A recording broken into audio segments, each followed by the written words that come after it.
በስመ አብ ወወልድ ወመንፈስ ቅዱስ አሃዱ አምላክ አሜን። በስመ አብ ወወልድ ወመንፈስ ቅዱስ አሃዱ አምላክ አሜን። በስመ አብ ወወልድ ወመንፈስ ቅዱስ አሃዱ አምላክ አሜን። የተከበሩ በምህራችን መጋቤ ሃይማኖት መምህር ምትኩ አበራ፣ የተከበረ ወንድማችን ዘማሪ ዲያቆን ብስራት፣ ክቡራን አበው አዕይንተ እግዚአብሔር ካህናት፣ አበው መነኮሳት፣ ወንድሞች ዲያቆናት፣ ሊቃውንተ ቤተ ክርስቲያን፣ ከሩቅም ከቅርብም የተገኛችሁ የቅድስት ቤተ ክርስቲያን ልጆች፣ ምእመናን ምእመናት፣ በወደደን ባከበረን በአምላካችን ፍጹም ሰላም እንደምን አመሻችሁ? እንደምን ዋላችሁ? እንደምን እስከዚህ ሰዓት ደረሳችሁ?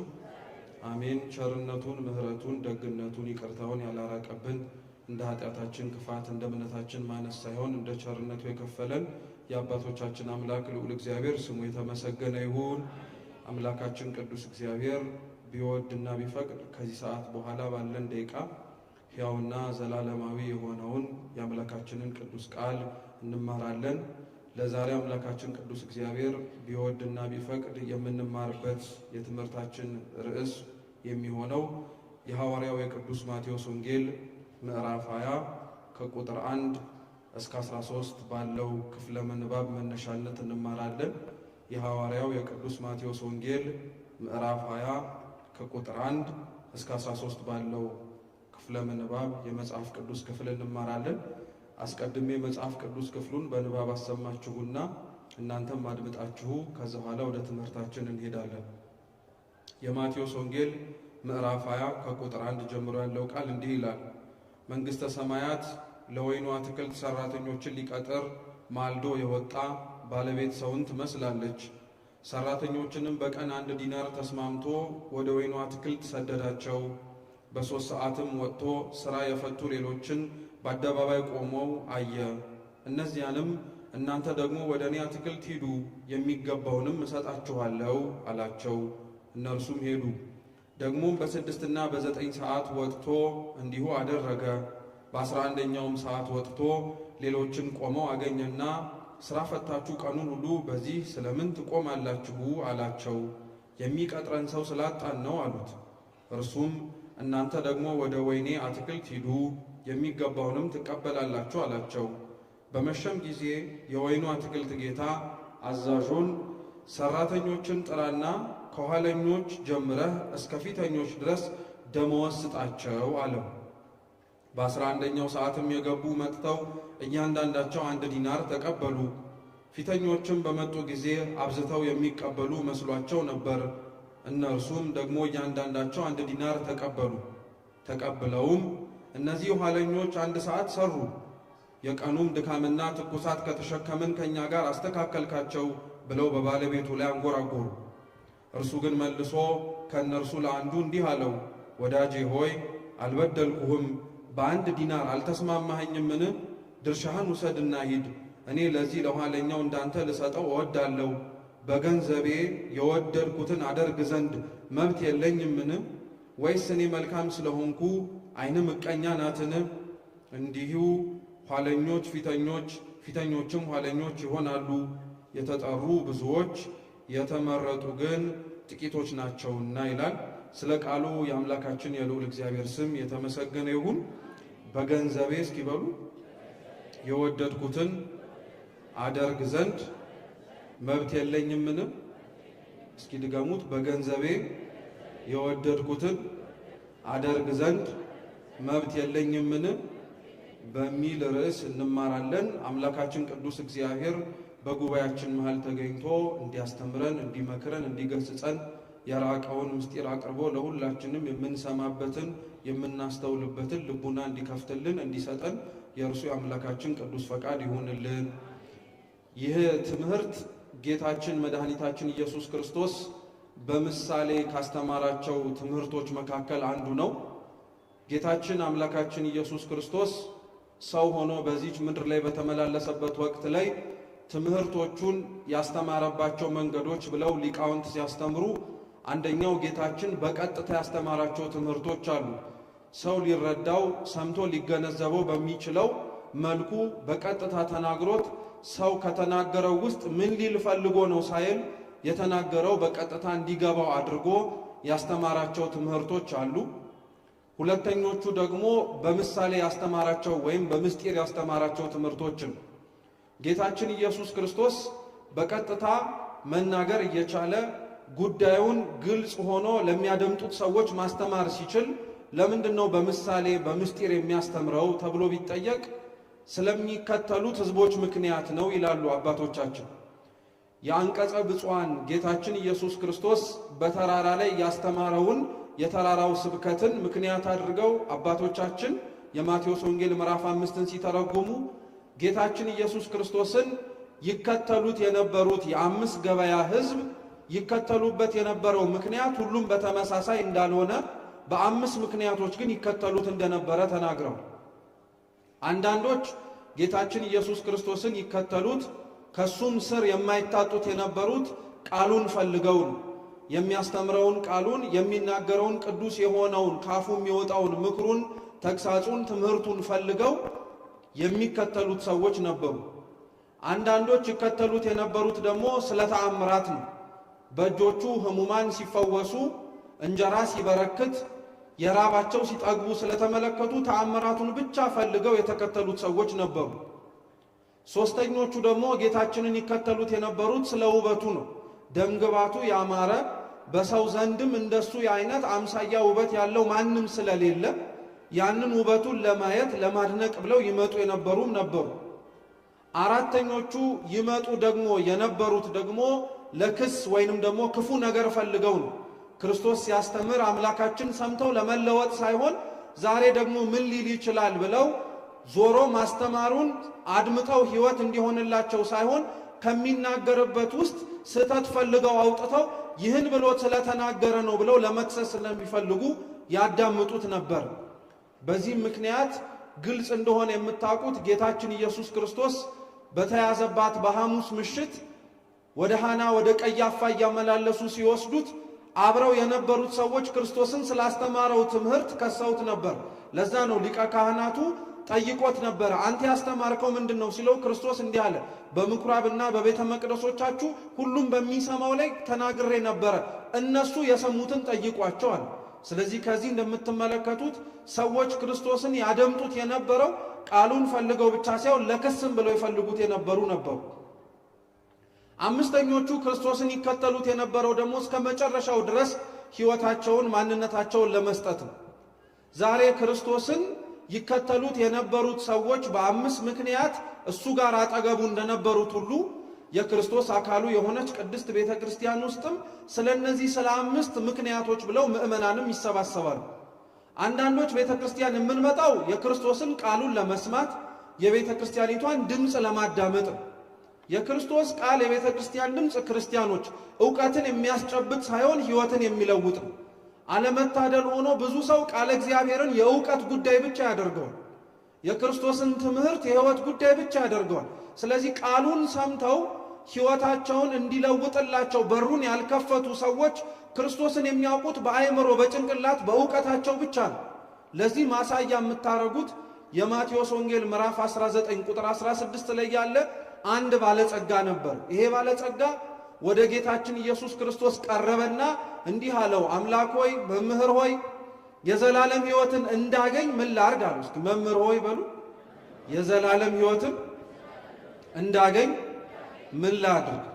ክርስቶስ ምን ብሎን የመለሰለት ትእዛዛቱን ጠብቅ ከማለቱ በፊት ቸር መምህር መልካምስ የምትለኝ ለምን እኔን ነው? አንዱ መልካም የሆነው ቸር የሆነው እግዚአብሔር ነው ብሎ ይነግረዋል። እና ትርጓሜያችን ሲያስተምር ለምንድን ነው እግዚአብሔር እርሱ መልካም ሆኖ ሳለ ያ ባለጸጋም መልካም ነህ ብሎ ሲናገረው አዎ መልካም ነኝ ልክ ብለሃል ብሎ ያልተቀበለው ሲል ከሚሰጠው ምክንያቶች መካከል አንዱ ምንድነው? ክርስቶስን ያወቀው እንደ መምህርነቱ ነው እንጂ እንደ አምላክነቱ አይደለም ይላል። ወይም ዕውቀቱን ነው እንጂ ክርስቶስን የሚያውቀው ሕይወት ሰጪ መሆኑን አላወቀም ነበር ይላል። ሕይወት ሰጪ መሆኑን ቢያውቀው ኖሮማ ክርስቶስ ጋር ቀርቦ የዘላለም ሕይወትን እንድወርስ ምን ላርግ ከማለት ይልቅ የዘላለም ሕይወትን ስጠኝ ማለት ይችላል አይችልም? የሚያውቀው ግን አምላኩን በዕውቀት ብቻ ስለነበረ ነው ይላል። ስለዚህ ዛሬም ቃሉን ብቻ ፈልገው ማለት ዕውቀቷን ብቻ ብለው ቤተክርስቲያንን የሚጠጓታሉ ማለት ነው፣ የሚሰሟታሉ ማለት ነው። ሁለተኞቹ ደግሞ ክርስቶስን ለተአምራት ብለው የተጠጉት እንዳሉ ሁሉ ህሙማነ ሥጋ የሆኑ በሥጋቸው የተለያየ ድውይ ያለባቸውም ሰዎች ወደ ቤተክርስቲያን ይጠጋሉ። ቤተክርስቲያንን ስለ ህመማቸው ብቻ ብለው የሚፈልጓታሉ ለማለት ነው። ሶስተኞቹ ደግሞ ቤተክርስቲያንን ልክ ክርስቶስን ውበቱን ብለው እንደመጡ ሁሉ የቤተክርስቲያኒቷ ውበት ማርኳቸው የሚመጡ ሰዎችም አሉ። ውበቷ ማርኳቸው ማለት ኪነ ህንፃው ውስጡ ያሉት ነገሮች ብቻ ሳይሆን ውጪ ለጉባኤው ያለው የበዓሉ ድባብ የክብረ በዓላቶቻችን ስርዓቱን ተመልክተው እንዴት ያለ ውበት ነው ብለው በዛ ተማርከው የሚመጡ ሰዎች አሉ። ግን ልብ ማለት የሚያስፈልገን አንድ ሰው ለበዓላቱ ውበት ለቤተ ክርስቲያን ውበት ብሎ ተማርኮ ከመጣ በኋላ ውበቷን ብቻ ብሎ መቀመጥ የለበትም። ውበቷ እንዲህ ካማረ ለውበቷ ምክንያት የሆነው እግዚአብሔር ደግሞ ምንኛ ያምር ብሎ መጠጋት አለብን። ለዛ ነው ብዙዎቻችን ለክብረ በዓላት ብቻ የተሰየምን ክርስቲያኖች ስለምንመስል ከሩቅ ሆኖ ለሚያየን ሰው በዓላትን ብቻ ተገን አድርገን የምንመጣ ይመስላል። በዓላትን ምክንያት አድርገን መምጣታችን ባያስወቅሰንም በዓላቱን ምክንያት አድርገን ከገባን በኋላ ግን ስነ ስርዓቱ እንዲህ ካማረ ስርዓቱን የሰራው እግዚአብሔርማ ምንኛ ያምር ብለን መቀመጥ ነበረብን። ስለዚህ ውበቷን ብለው የሚመጡ ሰዎችም አሉ ማለት ነው።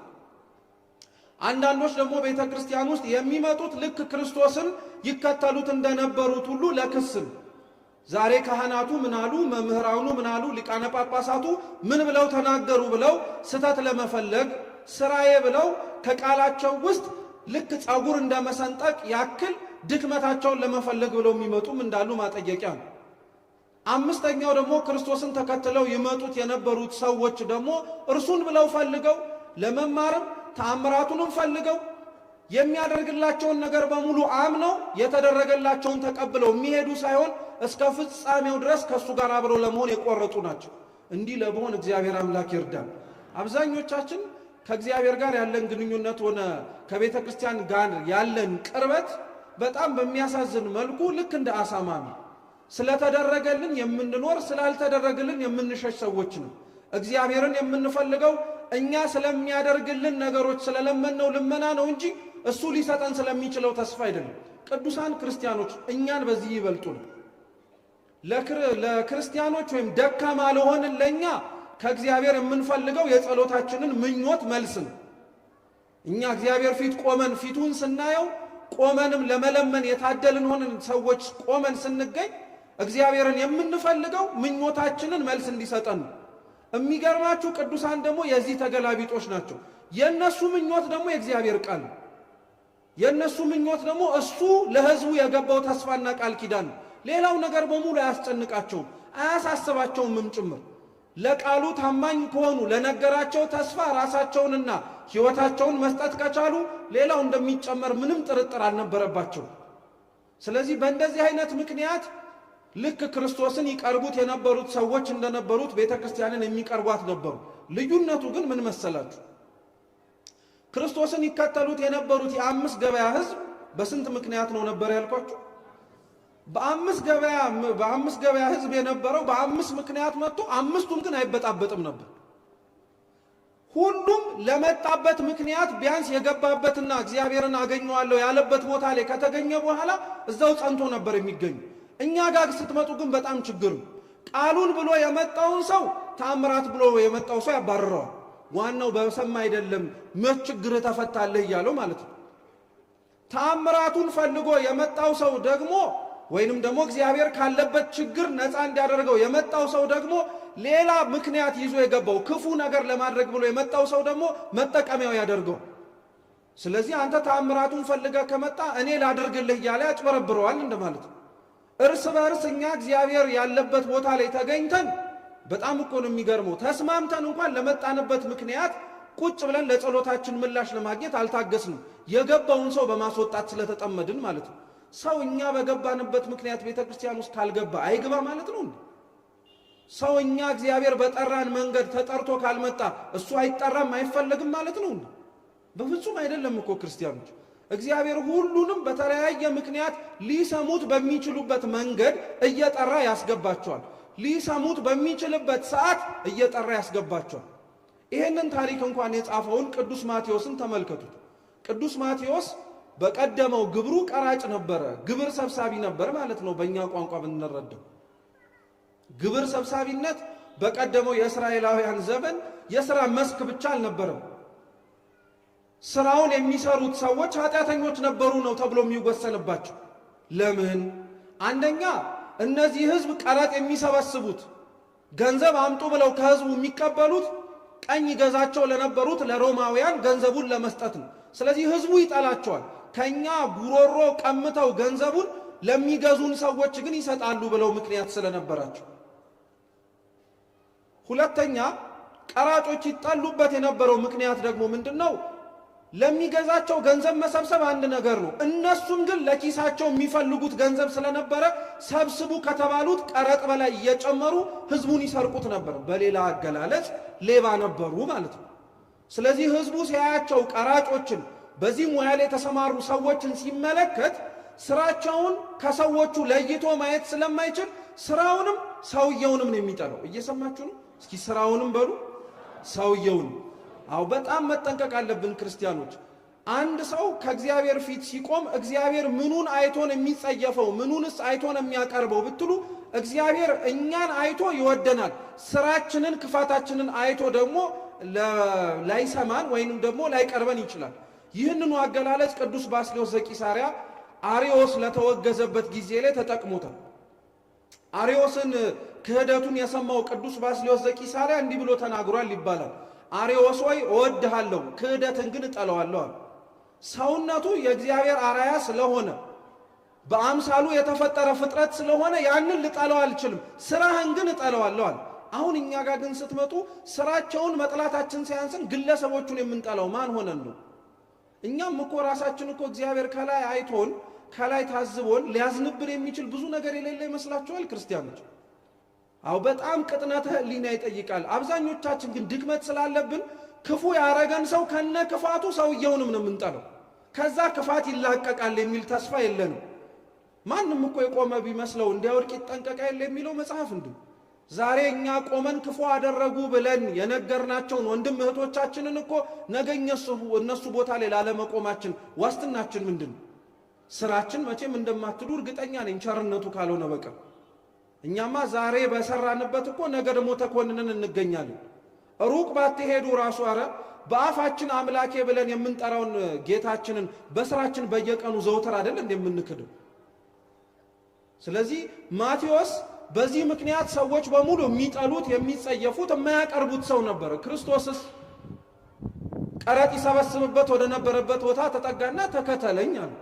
ማቴዎስን ያለ ባለገንዘብ ክርስቶስን አሸንፎት እንዲከተለው ያደረገው ረጅም ስብከት አልነበረም።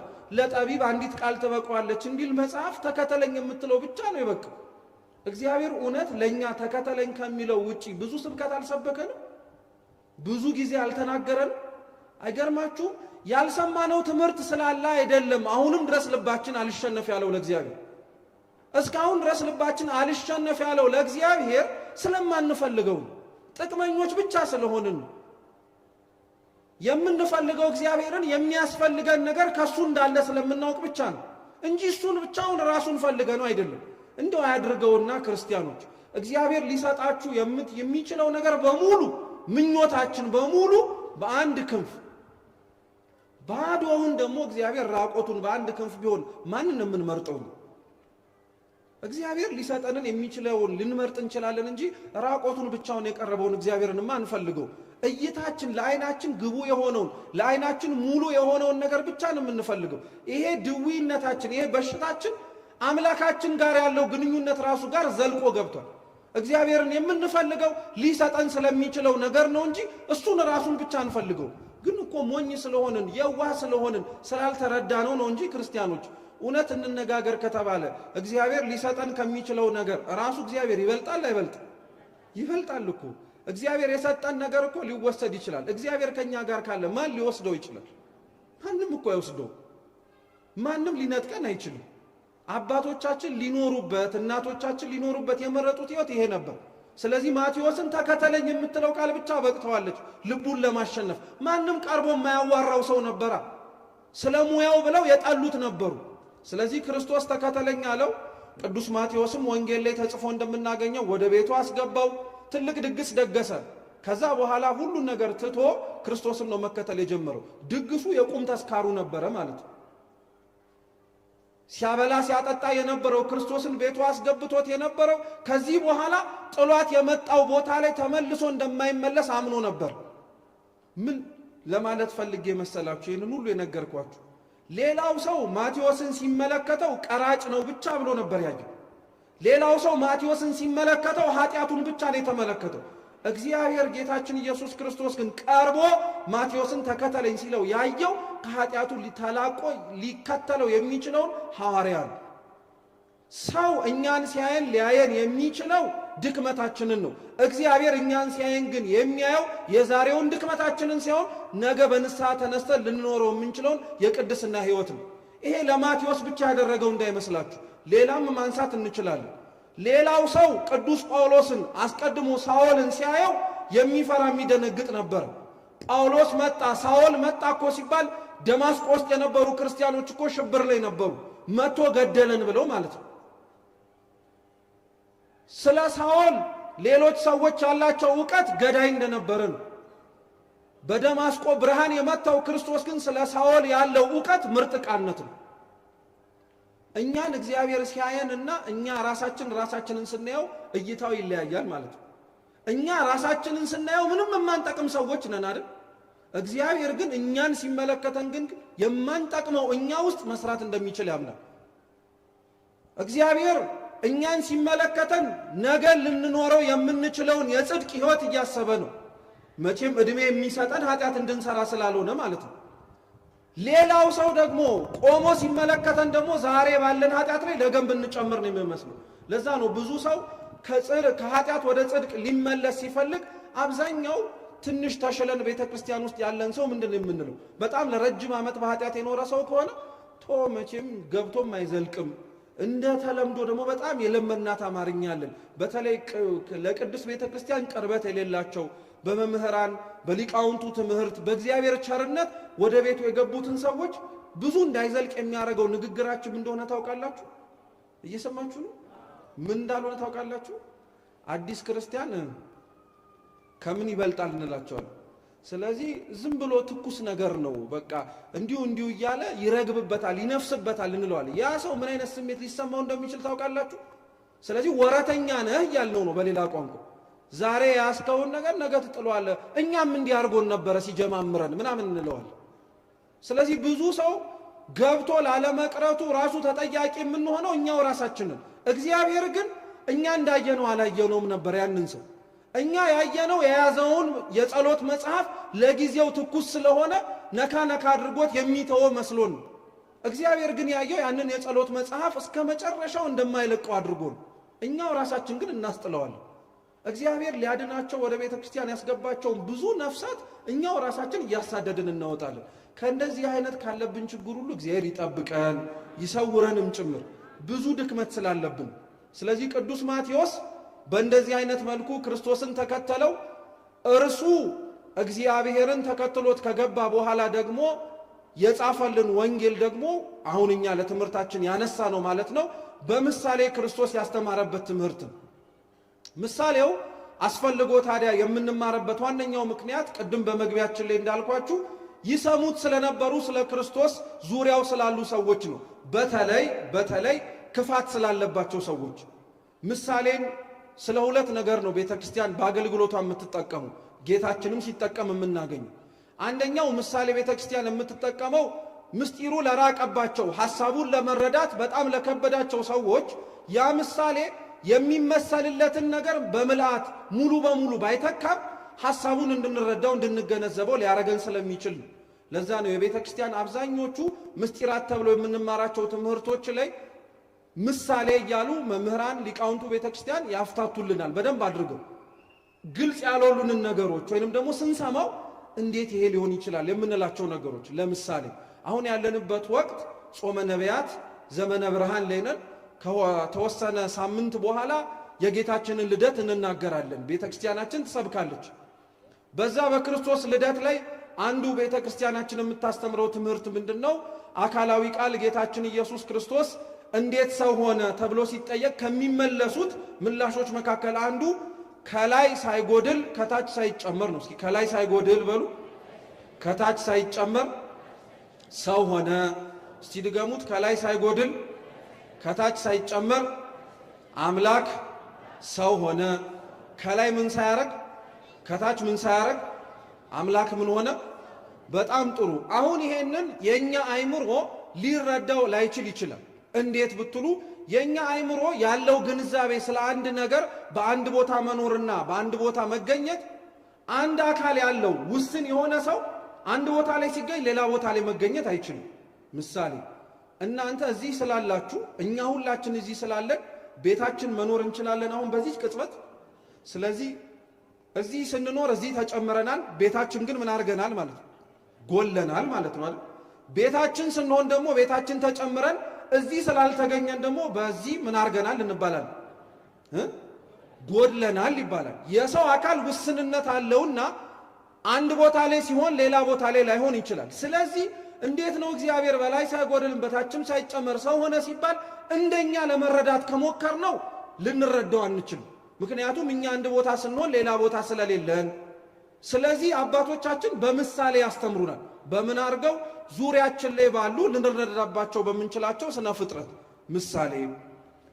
በስተ ምስራቅ በኩል ሁሌ የምትወጣው ፀሐይ ራሷን ችላ ልክ ከወጣች በኋላ እኛ ማየት እንድንችል ብርሃኗን ትሰጣለች። ምን ትሰጣለች? ብርሃኗን ትሰጣለች። ሰው የሚያየው አይን ስላለው ሳይሆን ብርሃን ስላለ ነው። አይን እያለው የሚያይ ሰው አታውቁ እንዴ?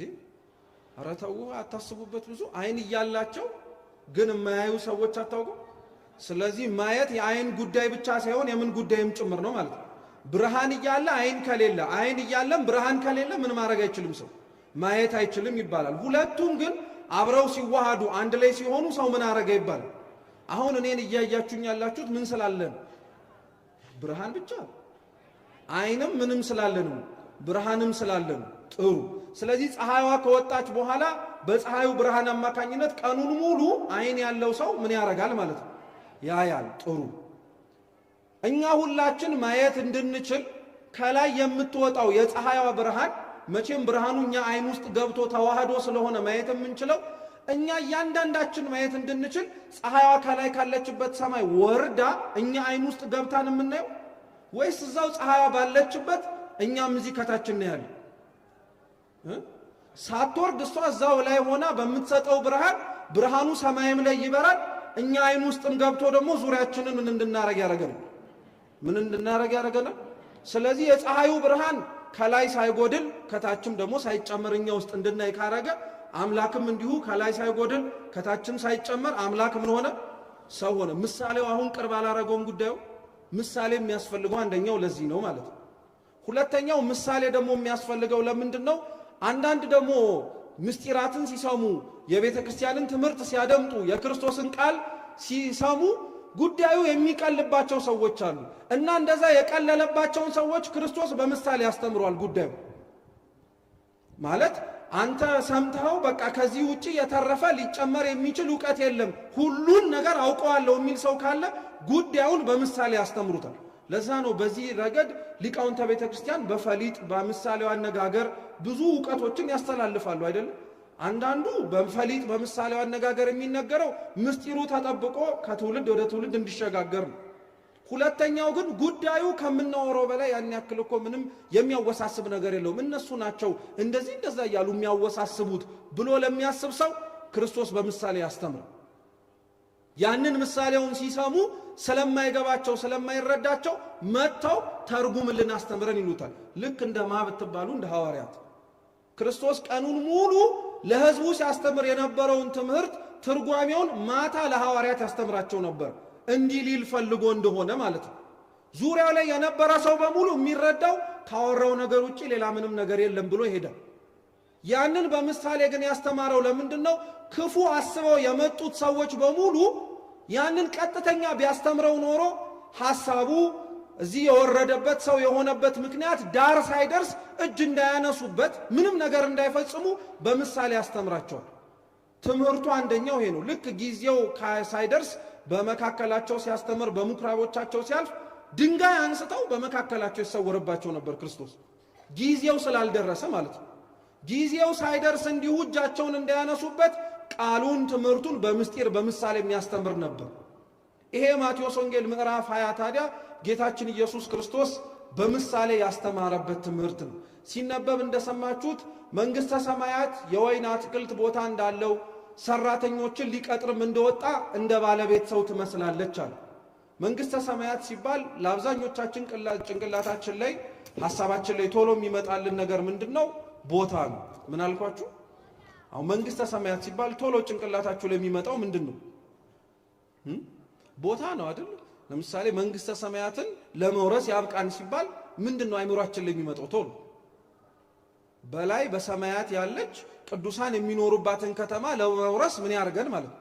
ስለዚህ ብዙ ሰው ምሳሌው የመንግሥተ ሰማያት ነገር ሲወራና ሲደመጥ ማለት ነው መንግሥተ ሰማያት ቦታ ብቻ ይመስለው። ግን ክርስቶስ በዚህ ምሳሌ ሲያስተምር ሰማችሁ?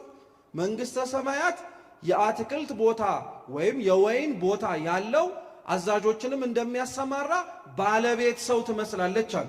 መንግሥተ ሰማያትን በቦታ ሳይሆን በምንድን ነው የመሰላት እንዴ? በሰው አይደል እንዴ? እስኪ በሰው በሉ። በሰው ነው የመሰላት መንግሥተ ሰማያት። ስሙኝ በደንብ መንግሥተ ሰማያት የወይን ስፍራ እንዳለው አዛዦችንም እንደሚልክ ባለቤት ሰው ትመስላለች። እሺ መንግሥተ ሰማያት ምን ትመስላለች እያለ ሰው ትመስላለች እያለ መንግሥተ ሰማያት ክርስቲያኖች በመጽሐፍ ቅዱስ አገባብ ቦታን ብቻ የሚወክል ሳይሆን ራሱ የመንግሥተ ሰማያቱን ጌታ ክርስቶስን የሚወክል ነው። ለምሳሌ በወንጌል ክርስቶስ መንግሥተ ሰማያት በእጆቻችሁ መካከል ናት ሲል አልሰማ ነው? ወይም በእናንተ መካከል ናት ሲል። እስኪ አሁን ሁላችሁም እዚህ ጉባኤ ውስጥ ያላችሁ ወንድም እህቶች፣ አባቶች፣ እናቶች እጃችሁን ዘርጉት እስኪ። አውጡት አይደለም ዘርጉት ነው እንዲህ እና እጃችሁን ይዩት እስኪ። መንግሥተ ሰማያት ይታያችኋል? ይታየናል? እንዲዘርግተ ነው የሚታየን። ምኑ ምን ለማለት ተፈልጎ መሰላችሁ? መንግሥተ ሰማያት በእጆቻችሁ መካከል ናት ማለት መንግስቱን ትወርሱበት ዘንድ የሚያስችላችሁ ጽድቁም ኩነኔውም ስራው ምናችሁ ላይ ነው። ስለዚህ የምትወርሱትም መንግሥተ ሰማያትን የምታጡትም በምናችሁ ስራ ነው? በእጃችሁ ስራ ነው። ስራ ያስጠይቀሃል ማለት ነው። ስራ ያስጠይቀሃል እያለ እየነገረን። ሁለተኛው መንግሥተ ሰማያት በእጆቻችሁ መካከል ናት ሲል ደግሞ እጆች አይሁድ ናቸው። መንግሥተ ሰማያት ክርስቶስ ነው። በአይሁድ እጆች መካከል መንግሥተ ሰማያት የተባለ ክርስቶስ አለ ለማለት ነው። አሁን መንግሥተ ሰማያት ክርስቲያን የሆንን ሁላችንም ለመግባት የምንቸኩለው አባቶቻችን መምህራን ሲመርቁን ያውርሳችሁ መንግስቱን ሲባል አሜን ብለን የምንቀበለው እውነት ቦታውን የመውረስ ናፍቆት ብቻ ስላለን ነው እንዴ? አይደለም። ቦታው ጋር አብሮ ማን ስላለ ስለምናውቀው ከሱ ጋር መኖር ነው የሚናፍቀን። ከእርሱ ጋር ለመኖር ነው ዘወትርም የምንቻኮል። ልሄድ ወደ ክርስቶስም ልሄድ እፈጥናለሁ እያለ ቅዱስ ጳውሎስ የሚናገረው ቦታን ብቻ ሄዶ ለመቀመጥ ይመስላችኋል? አይደለም እኮ። ልሄድ እናፍቃለሁ ቶሎ ልወሰድም እፈልጋለሁ የሚለው እኮ ቅዱስ ጳውሎስ ቦታው ጋር አብሮ ማን እንዳለ ስለሚያውቅ። አዎ ከእግዚአብሔር ጋር መኖርን ነው ክርስቲያን መናፈቅ ያለበት። ላወቀበት ትርጓሜያችን ራሱ የሚለው ላወቀበት ጎንደርም ዋልድባ ነው ይላል እኮ ትርጓሜያችን። ምን ለማለት ተፈልጎ መሰላችሁ? እግዚአብሔርን ፈልጎ ለማግኘት የሚፈልግ ሰው ላወቀበት መንግሥተ ሰማያት እስኪወጣ መጠበቅ የለበትም። እዚህችም ሆኖ እግዚአብሔር ጋር አብሮ መኖር ይችላል፣ ቤተ ክርስቲያን ጋር ማለት ነው። ለዛ እኮ ነው ስንሳለም ቅድስት ቤተ ክርስቲያንን ገብተን ሰላም ለኪ ቅድስት ቤተ ክርስቲያን አምሳለ ኢየሩሳሌም ሰማያዊት ቅድስት እንላታለን አይደል? መንግሥተ ሰማያት የምንናፍቀው ከእግዚአብሔር ጋር ለመኖር ከሆነ እዚች ቤተ ክርስቲያን ዘወትር ስንጠራ እየፈጠንን የምንመጣው ማን አብሮ እንዳለና እንደሚኖር ስለምናውቅ እግዚአብሔር ስላለ እኮ ነው። እግዚአብሔር ስላለ ነው። ስለዚህ ቦታውን አይደለም በጣም ትኩረት አድርገን የምንመለከተው፣ ከቦታው ጋር አብረን ክርስቶስን እንፈልገዋለን። ክርስቶስ ያለበት ቦታ ስለሆነ እንናፍቀዋለን። አምላካችን ያለበት ቦታ ስለሆነ አብረን ለመኖር እንናፍቃለን። ስለዚህ መንግሥተ ሰማያት የወይን ቦታ ስፍራ እንዳለው አዛዦችንም እንደሚልክ ባለቤት ሰው ትመስላለች አለ። ቀጠለ ሲነበብ እንደሰማችሁት ያ የወይኑ ባለቤት ሰው አዛዦቹን ላከና ምን ብሎ ተናገረ? ማለዳ ጠዋት 3 ሰዓት፣ 6 ሰዓት፣ 9 ሰዓት እና 11 ሰዓት በ5 የተለያዩ ሰዓታት ውስጥ ራሱ እየወረደ ሰዎችን መጥራት ጀመረ። የወይኑ አትክልት ቦታ ላይ እንዲሰሩ ማለት ነው። እየሰማችሁ ነው? ከቃሉ ጋር ናችሁ? እግዚአብሔር ከሁላችን ጋር ይሁን። ወደ ማለዳ ወጣ። ማለዳ የወጡትን ሰራተኞቹን ተመለከተና ጠየቃቸው። የወይን አትክልት ቦታ ስላለኝ ግቡና ስሩልኝ አላቸው። የዚህን ጊዜ ላይ እስራኤላውያን የሆኑት እነዚህ ሰዎች ምን ብለው መለሱለት? እሺ እንሰራለን አሉት። ለምትሰሩትም ለድካማችሁ 1 ዲናር፣ ዲናር የሮማውያን የገንዘብ መገበያያ ነው። በእኛ ብር ብትሉት 1 ዲናር 1 ብር ለድካማችሁ እሰጣችኋለሁ ብሎ ቃል ገባላቸው። ተስማምተው ገቡ። እነዚህን ሰራተኞች ያገኛቸው ስራ ፈተው በአንድ ቦታ ላይ ተሰብስበው። ይሄ ታሪክ መቼም መጽሐፍ ቅዱስ የተጻፈበት ብሂልና አጻጻፍ ስርዓት ስንመለከተው በዕብራውያን ወይም በእስራኤላውያን ባህል ነው እና እስራኤላውያን ጋር ያለ ባህል ሆኖ ምናልባት ነው ወደኛ ከገቡ ባህላት መካከል አንዱ ይሄ ነው። ምን መሰላችሁ? እስራኤላውያን ሮማውያን ቀኝ በገዟቸውና ክርስቶስ ይህንን ትምህርት በሚያስተምርበት ጊዜ ላይ በጣም የሥራ አጥ ቁጥር የጨመረበት ነበር እና ሥራ ስለሚያጡ አደባባዮቻቸው ላይ ሁሉም ሥራ የሚፈልጉ ሰዎች ክብ ሰርተው ይቀመጡ ነበር። ቦታ ያላቸው ሥራ የሚፈልጉ ሰዎች ደግሞ ይመጡና ሰራተኞችን መርጠው ይወስዱና ወደ ቦታቸው ይወስዷቸዋል። አሁን ይሄ ነገር በእኛ ሀገር የለም አለ አይደል? ፍልስጤማውያን እስራኤላውያን ይከተሉት የነበሩት ሥራ አጥ ሰዎች በእንደዚህ አይነት ነገር ነበር የሚቀመጡት የነበሩት። ስለዚህ የሚፈልጋቸው ሰው ይመጣና ሙያቸውን ስለሚያውቀው ኑ ተጫኑ ብሎ ይዟቸው ይሄዳል። ይሄንንም ትምህርት እያስተማራቸው ያለው እነሱ በሚያውቁት ስርዓት ነው። የወይን ስፍራ ብሎ ወይን ለእስራኤላውያን የባህል መጠጣቸው ነው። እኛ እንደምናስበው በነገራችን ላይ እስራኤላውያን ወይን ይጠጣሉ ማለት ልክ እንደዚሁ እንደምናስበው ሊያሰክር የሚችለውን ወይን ብቻ ይጠጣሉ ለማለት አይደለም። ለማዕድ የሚቀርበው ወይን ላይ ውሃ ይቀላቅሉበታል። ይሄ ስካር እንዳያመጣና ናላቸውን ራሳቸውን እንዳያስረሳቸው ራሳቸውን ስተው ክፉ ነገር እንዳያረጉ። ስለዚህ ክርስቶስ እያስተማራቸው ያለው ልክ ምሳሌ የሚያስፈልገው ጉዳዩን ግልጽ ለማድረግ አይደለም። በሚያውቁት ነገር ነው እየተናገራቸው ያለው። የወይን ስፍራ ያውቃሉ፣ የሚያውቁት ነገር ነው። ሰራተኞች በአንድ ቦታ እንደሚሰበሰቡ ያውቃሉ፣ የሚያውቁት ነገር ነው። ስለዚህ ዙሪያቸው ላይ ባለ ነገር ልቡ ካላችሁት እያስተማርኳችሁ ነው እያለ ነው። ክርስቲያኖች እውነቴን የምላችሁ ሩቅ ሳትሄዱ ምንም አይነት ድካምና ውጣ ወረድ ውስጥ ሳትገቡ እግዚአብሔር አምላክ አይነ ልቡናችንን የሁላችንን ቢያበራልን መምህራን ሳይኖሩ ስነ ፍጥረት እንደ መምህራን እንደሚያስተምሩ ታውቃላችሁ። አብርሃምን አሳምኖት እግዚአብሔርን እንዲያምን ያደረገው እኮ ምንም ነገር አልነበረም። በልቡናው ያለው የእግዚአብሔርን የመሻት ፍላጎት አምላክ አለ ብሎ ያመነው እምነቱ ጎን ለጎን ደግሞ ስነ ፍጥረትን መመርመሩ ነው። ሰው እግዚአብሔር ልቡናው ቀና ከሆነለት እግዚአብሔርም ደግሞ የሰውን ልብ አይቶት ክፍት ሆኖ እግዚአብሔርን የሚፈልግ ከሆነ መጽሐፍ ሳይገልጥ መምህር ሳያቆም ዙሪያው ላይ ባለው ነገር እንዲማር ማድረግ ይችላል። ከሚመለከተው ነገር ከተፈጥሮ መማር ይችላል፣ ምንም ሳይደክም ማለት ነው። ስለዚህ አምላካችን በሚያውቁት ነገር ነው እየነገራቸው ያለው። ማለዳ ወጣ፣ ሰራተኞቹን ይዞ ገባ። ተመልሶ ደግሞ 3 ሰዓት ላይ ወጣ። 3 ሰዓትም ላይ ሲወጣ እንዳ 6 ሰዓትም ላይ ሲወጣ አሁንም ሰራተኞችን አስገባ። 9 ሰዓትም ላይ ሲወጣ አሁንም ሰራተኞችን አስገባ። 11 ሰዓት ላይ ግን ሲወጣ ወጥቶ ያገኛቸውን ሰራተኞች ምንድነው የምታረጉት? እዚያ ስራ ፈታችሁ አላቸው። ምን ፈታችሁ? ስራ ፈታችሁ እንደምታረጉት አላቸው። የሚቀጥረን ሰው ስላጣን ነው አሉት። ክርስቶስ የዚህን ጊዜ ምን አላቸው? እኔ ቀጥራችኋለሁ፣ የወይኔ ቦታ ገብታችሁ ስሩ፣ የሚገባችሁንም እሰጣችኋለሁ አለ። ምን የሚያደርግላችሁ በሉ እንጂ።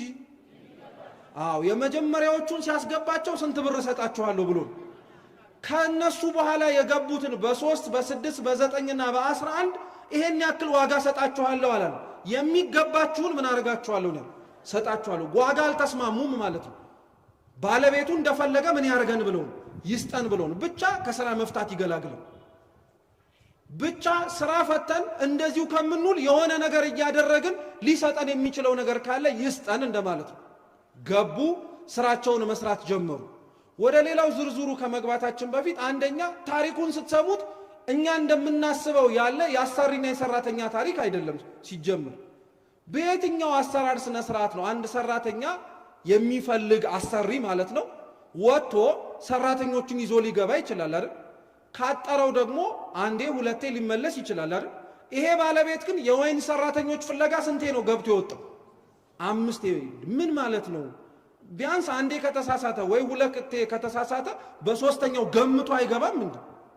በርከት አድርጎ አስገብቶ የሰራው ሰርቶ ያልሰራውንም ደግሞ አይ በቃ ይሄ በቃኛል ብሎ መመለስ ይችላል አይችልም? ይችላል። የወይኑ ባለቤት የሆነው ሰው ግን በተለያየ ሰዓት ልክ እንደ አዲስ ፍላጎት አለው። በቃ ናግባ ናግባ እያለ ነው የሚያስገቡ። ሁለተኛ ቅዱስ ዮሐንስ አፈወርቅ ደግሞ ይጠይቃል።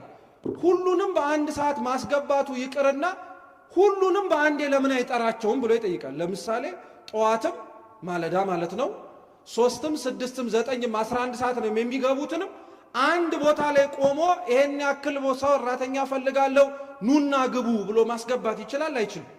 ይችላል። ግን ለምን አላረገው? ቅዱስ ዮሐንስ አፈወርቅ ይቀጥላል ራሱ ይህን ሲተረጉም ባለቤቱ ሳይጣራ ቀርቶ ሳይሆን ሰራተኞቹ ስላልሰሙት ነው ይላል። እስኪ ባለቤቱ በሉ። ሳይጣራ ቀርቶ ሳይሆን ሰራተኞቹ ስላልሰሙት ነው። ባለቤቱ ክርስቶስ ነው ክርስቲያኖች፣ ሰራተኞቹ እኛ ነን። ሰዓት የሚባለው በተለያየ ጊዜ በተለያየ ዕድሜ የገባን ነው።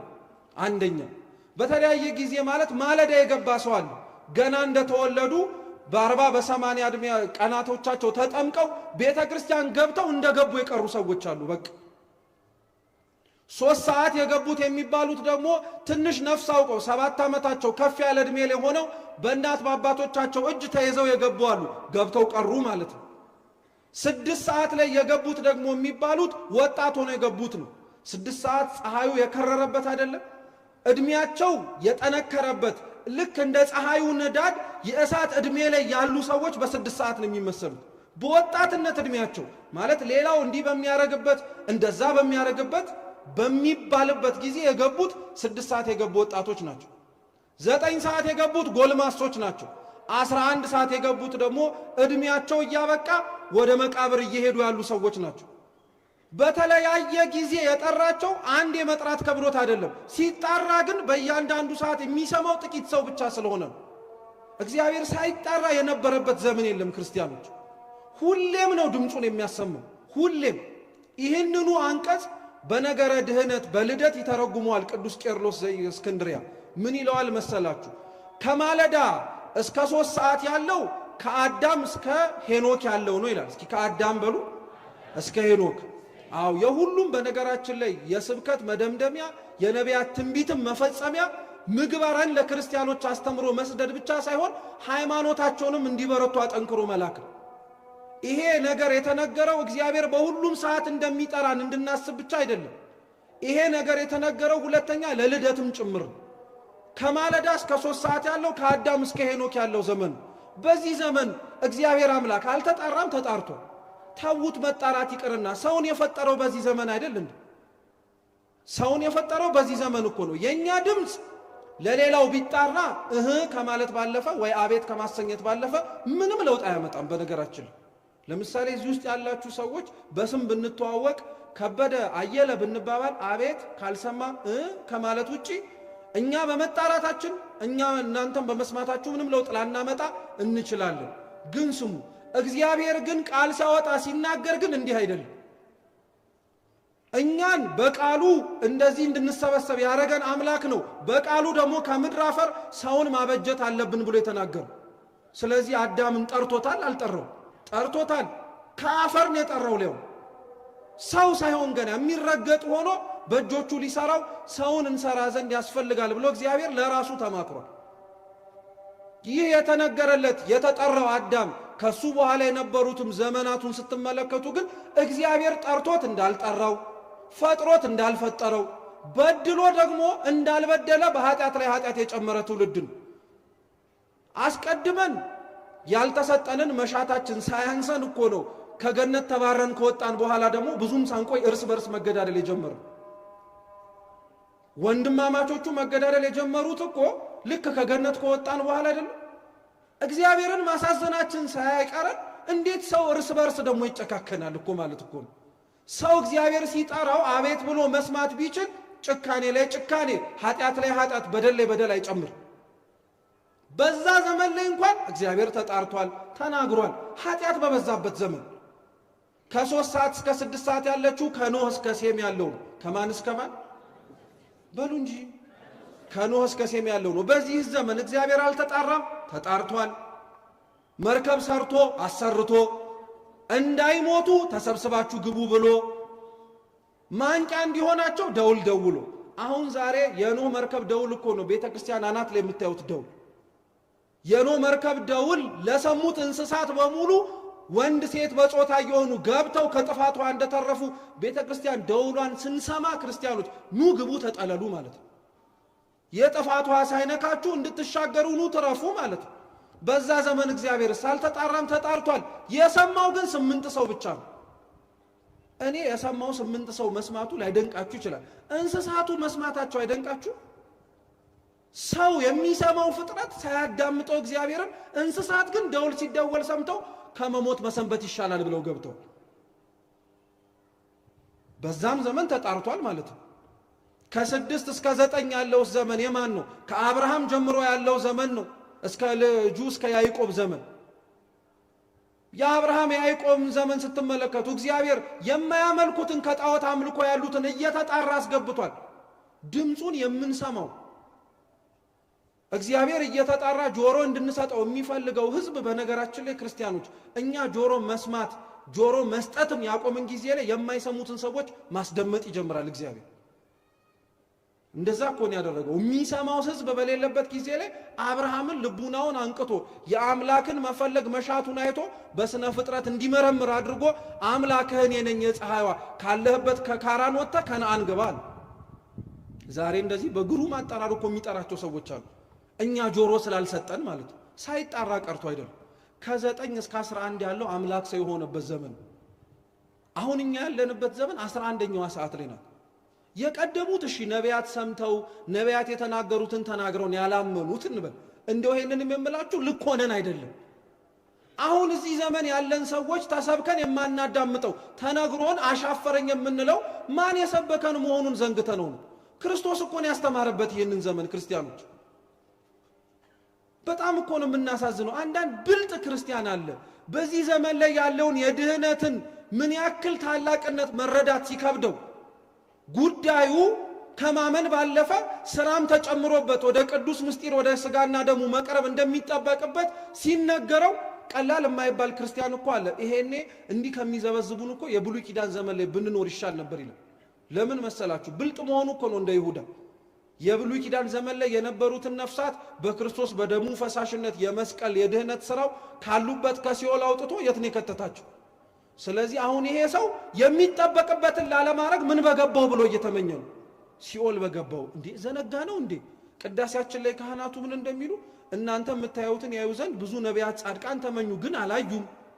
እናንተ እና እኔ የምናየውን የክርስቶስን ስጋና ደም ለማየት እኮ እነ ኤርምያስ እነ ኢሳይያስ ትንቢት ተንብየው ዋጋ ከፍለው ሞተዋል። እነሱ ማየት ያልቻሉትን እኛ በማየታችን እንዴት ነው ልብ የማትሉት እያሉን እኮ ነው። እናንተ የምትሰሙትን ይሰሙ ዘንድ ክርስቶስ ሲያስተምር ነው የምላችሁ። በቃሉ ባንደበቱ ኢሳይያስ፣ ኤርምያስ፣ ሕዝቅኤል፣ ዳንኤል ነቢያት ቢያስተምሩ እግዚአብሔር መንፈሱን አሳድሮባቸው ተናገሩ ያላቸው ነው። ክርስቶስ ያስተማረው እኮ ከራሱ እኮ ነው። ማንም መምህር የሌለው ማለት ነው። ራሱ የእውቀት ምንጭ የሆነው ማለት ነው። እናንተ የምትሰሙትን ይሰሙ ዘንድ ብዙ ነቢያት ጻድቃን ተመኙ ግን አልሰሙትም ብለው ምንድነው የሚሉት? የእናንተ ያዩ አይኖቻችሁና የሰሙ ጆሮቻችሁ ግን የተመሰገኑ ናቸው። እግዚአብሔር እውነት ክብሩ በጣም የተመሰገነ ይሁን። እንደዚህ በደከመ አይናችን እንደዚህ በላሸቀ ጆሮአችን እንድናየውም እንድንሰማውም እንደ ስራችን ሲሆን እንደ ቸርነቱ ስላልከለከለን ነው ያለነው። ስለዚህ በደንብ አድርገን መረዳት አለብን ማለት ነው። የ11ኛው ሰዓት ጥሪ ማለት አምላክ ሰው የሆነበት ዘመን ላይ የተጠራን እኛ ማለት ነው። በዚህ ዘመን ላይ የተጠራን በዚህ ዘመን ላይ ተሰብስበን ቃሉን ለመስማት የታደልን ሰዎች በሙሉ እንደ ቀላል እንዳታዩት እያለ እኮ ነው ወንጌል። ሌሎች የሚሰሙትን እናንተ የሚናፍቁትን ሌሎቹ እናንተ ሰምታችሁታል እየተባለ ነው። ስለዚህ ባለቤቱ በተለያየ ሰዓት የጠራቸው በተለያየ ዕድሜ መጡ። በተለያየ ሰዓት የጠራቸው በተለያየ ክፍላተ ዘመን እግዚአብሔር እየጠራቸው ማንም ድምፅ ያልሰሙትን ግን በየጥቂቱ ሰምተው የገቡትን ሰዎች ይወክላሉ። ስለዚህ አስገባቸው። ያስገባቸውም ደግሞ በወይኑ አትክልት ስፍራ እንዲሰሩ ነው። ምን እንዲያረጉ መልሱ እንጂ ሲጀመር ሰራተኞቹን ያገኛቸው ምን ፈተው ነው። ስለዚህ ያስገባቸው ምን እንዲያረጉ ነው? እግዚአብሔር ቤተ ክርስቲያን ውስጥ ያስገባን እንድንቀመጥ አይደለም፣ ስራ እንድንሰራ ነው። ትላንት አባቶቻችን እናቶቻችን የሰጡንን ቤተ ክርስቲያን እኛም ደግሞ ለሚመጣው ትውልድ ሰርተን ማስረከብ እንድንችል ያስቀምጥ። አብዛኛው ሰው ቤተ ክርስቲያን ውስጥ ድርሻ እንዳለው ኃላፊነት እንደሚጠበቅበት እግዚአብሔር ከሱ የሚጠብቀው ነገር እንዳለ በጣም ይዘነጋል። እያንዳንዳችን የወይን ቦታ የተባለች ቤተ ክርስቲያን ውስጥ የገባ ነው ልንሰራ ነው። ስራ ፈተን ነበር ያገኘን እግዚአብሔር። ለስጋችን መድከም ማለት ስራ አይደለም። በነገራችን ላይ ሰው እንዲደክም የተነገረው ለስጋው ብቻ አይደለም፣ ለምኑም ጭምር ነው፣ ለነፍሱም ጭምር ነው፣ ለነፍሱም ጭምር ነው። ስለዚህ እግዚአብሔር በተለያየ ስራ ፈተን ባለንበት ከጽድቅ ተላቀን ምንም መልካም ነገር ሳይገኝብን እንደው እግዚአብሔር በየትኛው ተአምር ነው እዚህ ቤት ያስገባኝ ብለን እስክንደነቅ ድረስ ያስገባን ተቀምጠን አቤት የማስገባት ማማሩ ብለን እንድንደነቅ አይደለም፣ እንድንሰራ ነው። ብዙ ከጽድቅ ስራ የተፋታን ሰዎች አለን። ብዙ ያለንባት የምንኖርባት ዓለም ኃጢአት ያነሳት ይመስል የምንጨምር ሰዎች ማለት ነው። ኃጢአት እቺ ዓለም አላነሳትም፣ ጽድቅ ነው የተጎደላት። እቺ ዓለም ኃጢአት መቼም ማንሷትም አያውቅምም ጭምር። እውነተኛ ሆኖ ስለ ክርስቶስ የሚኖርለት ሰው ነው የታጠው። አብዛኞቻችን በነገራችን ላይ ምንድነው ይባላል መሰላችሁ? ከሩቅ ሆኖ ለሚያየን ሰው ከውጭ ሆኖ ሲመለከተን ቤተ ክርስቲያናዊ ብቻ እንደሆነን አድርጎ ነው የሚያየን። ይሄም ቤተ ክርስቲያናዊ የሚለውን ቃል የሚረዳው ያ ሰው እንዴት አድርጎ ነው? የሚወጡ የሚገቡ አድርጎ ማለት ነው። ይወጣሉ፣ ይገባሉ፣ ወንጌሉ ሲነበብ ይሰማሉ፣ ነቢያቱ ሲተረጎም ይሰማሉ፣ ጸሎቱ ላይ ይሳተፋሉ፣ መዝሙር ሲዘመር እልል ይላሉ። ከዚህ በተለለ ምንድናቸው ብሎ እንዲያየን ምንም በር አልከፈትንለትም። ስራ ስለፈታን እኮ እኛ ቤተ ክርስቲያናዊ ብቻ በእግር የምንመላለስ ሰዎች ብቻ አይደለም፣ ክርስቲያኖችም ጭምር ነን። ምኖችም ጭምር ክርስቲያኖችም ጭምር ነን። የሰማነውን የምንኖር የተነገረልንን ተስፋ ለመያዝ የምንሮጥ ሰዎች ነን። እርግጥ ነው በእኛ ድክመት በእኛ ጉስቁልና መሆን የሚገባው ሳይሆን ስለተገኘ ሰዎች ቢነቅፉ እኛም ቢነቅፉን አይገርመንም። በእኛ ግን እግዚአብሔር ሲነቀፍ አያሳዝነንም እንዴ?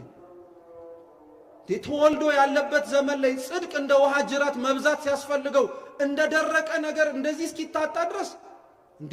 ክርስቲያኖች እኮ ለአልጫው ዓለም ጨዎች ነበሩ እኮ። 12 ሆነው ያጣፈጡትን ዓለም እኛ 60 ሚሊዮን እኮ ሆነን በጠበጥ ነው። ቁጥራችን በዝቶ ጥራታችን ግን ስላነሰ እኮ ነው። ስለዚህ ወይኑ አትክልት ቦታ ላይ ያሰማራው ሰራተኞቹን እንዲሰሩ እንደሆነ ሁሉ ክርስቲያኖች ራሳችን ላይ መስራት አለብን። ሊቁ አምብሮስ ምን ይላል መሰላችሁ? ሰይጣን ራሳቸው ላይ የማይሰሩ ሰዎችን ሌላ ስራ ይሰጣቸዋል፣ የሌላውን ጉድፍ እንዲያዩ አለ። የኛ ስራ ይሄ አይደል? እንዲያው ራሳችን ላይ ከምንሰራ የወንድሞቻችንን ጉድፍ እያየን እንጠቋቆማለን። ራሳችን ላይ እንዳንሰራ ያረገን አለማነሱ ሆኖ ደግሞ ጭራሽ ፈራጅም ጭምር ሆነናል ማለት ነው። ስለዚህ አስገባቸው፣ እንዲሰሩ አደረጋቸው። በፍጻሜውም ደግሞ ያ ባለቤት አዛዡን ጠራና ሂድና ከኋለኞቹ ወደ ፊተኞቹ ጥራና ገንዘብ ስጣቸው አለ። እስኪ ከኋለኞቹ በሉ ወደ ፊተኞቹ ጠርተህ ገንዘባቸውን ምን አርጋቸው? በሰው የሥራ ሕግ መሰረት መጀመሪያ የገባ ነው መጀመሪያ የሚከፈለው ወይስ መጨረሻ የገባ ነው የሚከፈለው? ይሄ ባለቤቱ ግን ምን እንደው እያደረገ ያለው መጨረሻ የገቡትን ምን አርጋቸዋል? አንደኛ ስሙ በደንብ አምላክ ሰው ሆኖ በተመላለሰበት በዚህ ዘመን ላይ ያሉትን ሰዎች መጀመሪያ የሚፈረድባቸው እነሱ ናቸው እያለ ነው። ለምን? ትንቢቱ ፍጻሜውን አግኝቶ አካሉም ደግሞ ሰው ሆኖ ስጋውን ቆርሶ ደሙን አፍስሶ ለጽድቅ የሚሆናቸውን ነገር በሙሉ አድርጎላቸው መኖር ስላቃቱ መጀመሪያ የሚጠየቁት እነሱ ናቸው እንደማለት ነው። ለዛ ነው ዜና አበው ላይ አባ መቃርስ ካለበት ከገዳም ውስጥ ሆኖ ራእይ አየ ይላል። እየሰማችሁ ነው? እና ያየው ራእይ ምን መሰላችሁ? ሲኦልን እግዚአብሔር አሳየ እና ሲኦልን እንዴት አድርጎ ነበር አባ መቃርስ ያየው? 3 እርከን ነበረው ይላል እና በዛ 3 እርከን ውስጥ የሲኦል እሳት እያንገበገባቸው ነፍሳትን አየ። አባ መቃርስ ተጨነቀ እና ልብ ብለህ ተመልከታል። ከላይ ይቃጠሉ የነበሩት ያላመኑ ሰዎች ነበሩ። መሃል ላይ ይቃጠሉ የነበሩትም እንዲሁ ያላመኑ ሰዎች ናቸው። እሳቱ ከበረታበት እሳቱ ከሚመነጭበት ከግለቱ ላይ ግን ያሉት ክርስቲያኖች ናቸው። ምክንያቱ ለምንድን ነው ብሎ መቃርስ ጠየቀ። ሁሉ ነገር ተደርጎላቸው ሁሉም ተሰጥቷቸው መኖር ስላቃታቸው ነው ያለው እግዚአብሔር መልስ። ስለዚህ መጀመሪያ የገቡ ሰዎች እንዳይመስላችሁ መጀመሪያ የሚጠየቁት አሁን ያለን ሰዎች ነው እግዚአብሔር መጀመሪያ የሚጠይቀን። ይሄንን ዘመን የመሰለ ለጽድቅ የተስማማ እኮ ዘመን የለም። እንደው ብዙ ጊዜ ላይ የዘመኑ ክፋት የትውልዱ መበላሸት የሚነገረው ምን ያክል ከእግዚአብሔር እንደራቅን ለመናገር ነው እንጂ ይህ ዘመን ጽድቅ አይሰራበትም ለማለት አይደለም።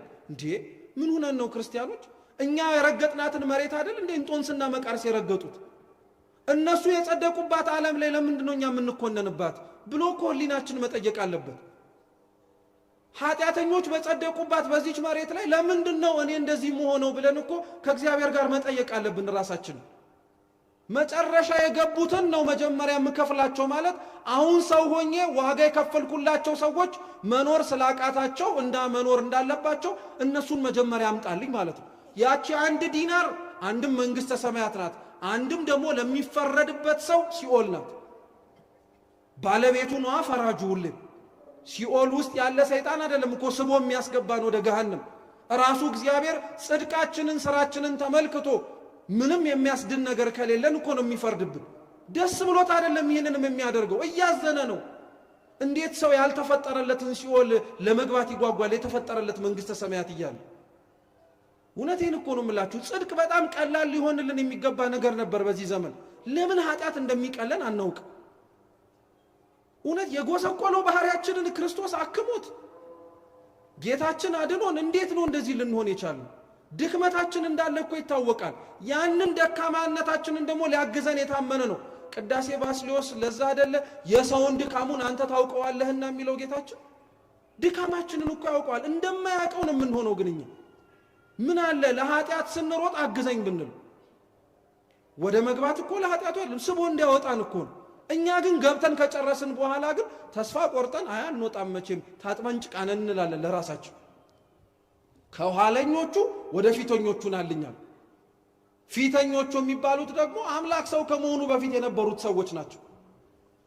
እነሱ በጣም ነው የሚደንቁት። ሲኦል ተዘግታ በነበረበት ዘመን ላይ ጽድቅ የሰሩ ናቸው እነሱ።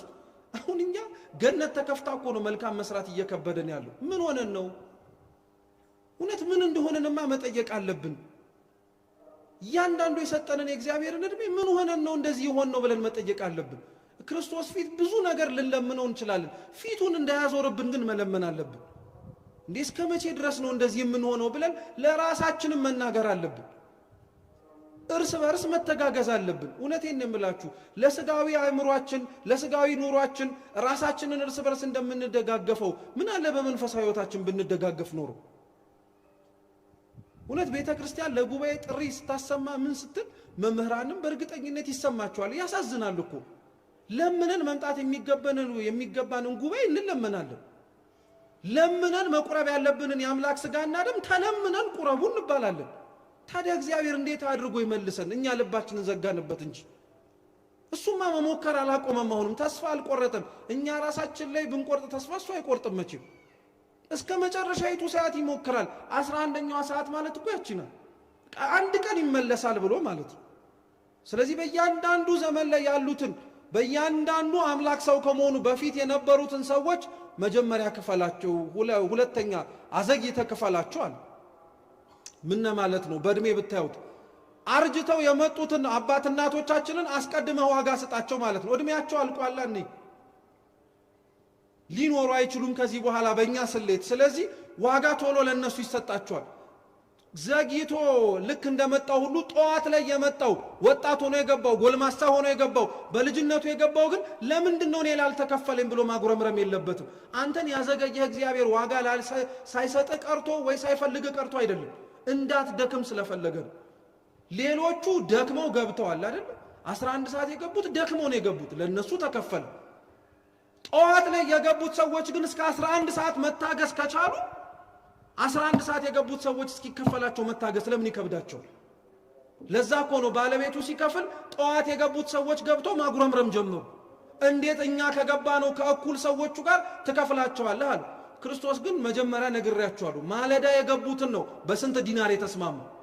ከዛ በኋላ የገቡትን ግን እንደ ስራችሁ ምን አረጋለሁ ነው ያለው። ስለዚህ ክርስቶስ ሲመለከታቸው በየመጡበት ሰዓት ያቅማቸውን የገቡበት ቦታ ላይ ደክመዋል። በመጣንበት ሰዓት ቤተ ክርስቲያን ውስጥ መድከም አለብን። ክርስቲያኖች ጠዋት ላይ እንደመጡት ዘግይተው ለመጡትም አርፍደው ለመጡትም አንዳንድ ዲናር ሰጣቸው። ምን ያስቀናሃል? አይንህ ለምን ምቀኛ ሆነች አለ። እኛ ከዛ ልክ ለርዕሳችን እንዳነሳ ነው አለ ክርስቶስ በገንዘብ የወደድኩትን አደርግ ዘንድ እኔ አይገባኝም ምን አለው? መብቴ እኮ ነው እያለው ገንዘብ በተባለ በመንግስተ ሰማያት ላይ እግዚአብሔር የፈለገውን መርጦ የፈለገውን እንዲሆን አድርጎ የፈለገውን እንዲጸድቅለት አድርጎ የፈለገውን መልካም እንዲሰራ አድርጎ ሁላችንም መልካም እንድንሆን አድርጎ ሁላችንም የተስተካከልን እንድንሆን አድርጎ ሁላችንም የተቃናን እንድንሆን አድርጎ ብንኖር ምኞቱ ነው፣ ደስታው ነው። ማንም እንዲኮነን አይፈልግም አምላካችን። ግን እንደ ጥሪው አሰማማችንና ስንሰማው ደግሞ ደስ እንዳላሰኘን እምቢታችን መፈረድ ግድ ስለሆነበት በገንዘቡ እግዚአብሔር የወደደውን ያደርጋል። እምነቱን ስራውን ላገኘባቸው ሰዎች መንግስተ ሰማያት አለች ብለው ላመኑ የወይኑ ቦታ ላይ ስራ ይጠበቅበታል ላሉ በራሳቸው ላይ ለሰሩ ምግባር ሃይማኖት ላላቸው እንደ ቸርነቱ ገንዘብ የተባለ መንግስተ ሰማያትን ይሰጣቸዋል። በገንዘብ የወደድኩትን ላረግ አልችልምን ያለው አንደኛ በመንግስተ ሰማያት የፈለኩትን ማስገባት አልችልምን ለማለት ነው። ለእናንተ ኃጢአተኛ የሆነውን ጽድቅ እንዲሰራ ምክንያት ፈጥሬለት ሰርቶ ቢገባ ምን ያስቀልሃል አይንህን ማለት ነው። እኛ አሁን እኮ እዚህ ቤተ ክርስቲያን ባይገቡ ብለን የምንመኛቸው ሰዎች አሉ አይደል?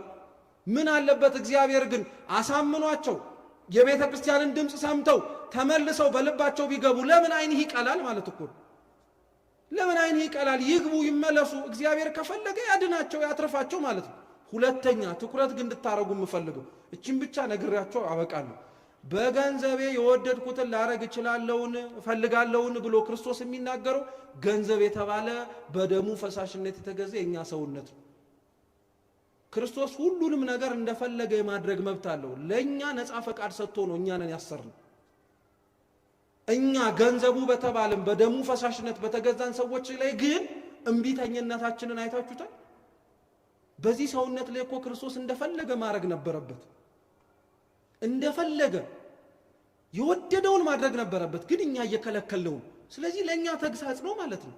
በገንዘቤ በፈጠርኩት ሰውነቴ ለናንተ አደራ በሰጠሁት ብዙ ነገሮቼ ሁሉ ለምን እንድገባ ትፈቅዱልኝም እያለኩ በገንዘቤ የወደድኩትን አደርግ ዘንድ እኔ መብቴ አይደለምን አለ ክርስቶስ። ሲጨርስስ ምን አለ? ፊተኞች ኋለኞች ይሆናሉ። የተጠሩ ምኖች ናቸው? ብዙዎች ናቸው። የተመረጡ ግን ስንት ናቸው? ጥቂት ናቸው። ከተመረጡት ከጥቂቶቹ መካከል ለመሆን አምላካችን ይርዳን። ያስተማረን የመከረን አምላካችን ስሙ የተመሰገነ ይሁን። በጎደለው በነጠበው ለእኛም መምህራችን በሆኑ በክቡር መምህር በመጋቢ ሃይማኖት ምትኩ አበራ የሚታረም የሚስተካከል ይሁን። ወስብሐት ለእግዚአብሔር።